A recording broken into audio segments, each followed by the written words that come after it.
ஆப்கானிஸ்தானுக்கும் பாகிஸ்தானுக்கும் இடையில் நடந்துட்டு இருக்கக்கூடிய அந்த போர் பதற்றம் அப்படிங்கிறது இப்போ ஒரு 48 மணி நேரம் அந்த சீஸ் ஃபயர் அப்படிங்கிறது அறிவிக்கப்பட்டிருக்கிறது. இருந்தாலும் கூட இப்போ நம்ம இதை பேச வேண்டிய மிக முக்கியமான ஒரு காலகட்டம் வந்து இருக்கிறது. அதுக்கு காரணம் பாகிஸ்தான். வழக்கம் போல பாகிஸ்தானுடைய டிஃபென்ஸ் மினிஸ்டரா இருக்கக்கூடிய கவாஜா அவர் வழக்கம் போல ஒரு விஷயத்தை என்ன சொல்லியிருக்காரு அப்படின்னா, ஆப்கானிஸ்தானுக்கும் பாகிஸ்தானுக்கும் இடையிலான இந்த யுத்தம் அப்படிங்கிறது இந்தியா பாகிஸ்தான் மீது நடத்தக்கூடிய நிழல் யுத்தம் அப்படின்னு சொல்லியிருக்காரு. அதாவது இந்தியாவுக்காக தான் ஆப்கானிஸ்தான் எங்க மேல யுத்தம் செய்யறாங்க அப்படின்ட்டு பாகிஸ்தானுடைய அமைச்சர் பேசியிருப்பது தான் மிகப்பெரிய ஒரு விவாத பொருளாக தற்போது மாறி இருக்கிறது. இதற்கு பின்னணியில் இருக்கக்கூடிய உண்மைகள் என்ன, இவர் இந்த மாதிரி சொல்றதுக்கான காரணம் என்ன, இதன் பின்னணியில் இருக்கக்கூடிய மிக முக்கியமான ஒரு சதி என்ன அப்படிங்கறத ரொம்ப விரிவாவே இந்த காணொலியில நம்ம பார்ப்போம். முதல் விஷயம், இப்ப இந்த பாகிஸ்தானுக்கும் ஆப்கானிஸ்தானுக்கும் இடையிலான அந்த உறவு அப்படிங்கிறது ஏதோ இப்பதான் ரொம்ப மோசமான சிச்சுவேஷனுக்கு போச்சு அப்படிங்கிறதுலாம் கிடையாது.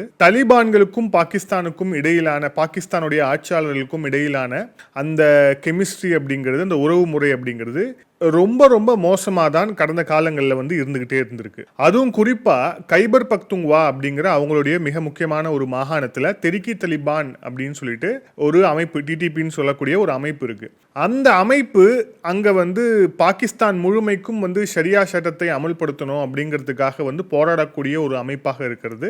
அது கைபர் பக்துங்வால பாகிஸ்தான் ஆர்மியை போட்டு பொலந்த உடனே இதற்கு பின்னணி இருக்கக்கூடியது ஆப்கானிஸ்தான் தான், அவங்க தான் இயக்குறாங்க அப்படின்ட்டு அவங்க மேல ஒரு ப்ளேம் கேம் பண்ணி பாகிஸ்தான் தொடர்ச்சியாக ஆப்கானிஸ்தானை சீண்டிக் கொண்டே இருந்தது. இதுல எந்த அளவுக்கு போனாங்க அப்படின்னா, ஆபரேஷன் சிந்தூர்ல நாம பாகிஸ்தான்ல இருக்கக்கூடிய மிக முக்கியமான டார்கெட்ஸ் நம்ம குறி வச்சும் போது அதுல ஒரு டார்கெட் மிஸ் ஆகி போய் ஆப்கானிஸ்தான்ல விழுந்துருச்சு. அப்போ இந்தியா ஆப்கானிஸ்தானை தாக்கி விட்டதா அப்படின்னு சொல்லிட்டு பிளேட்டை திருப்பலாம் அப்படின்னு கேவலமா யோசிச்சதுலாம் இந்த பாகிஸ்தானுடைய இந்த இஸ்லாமாபாத் ஆட்சியாளர்கள். ஆனா அது எதுவுமே நடக்கல.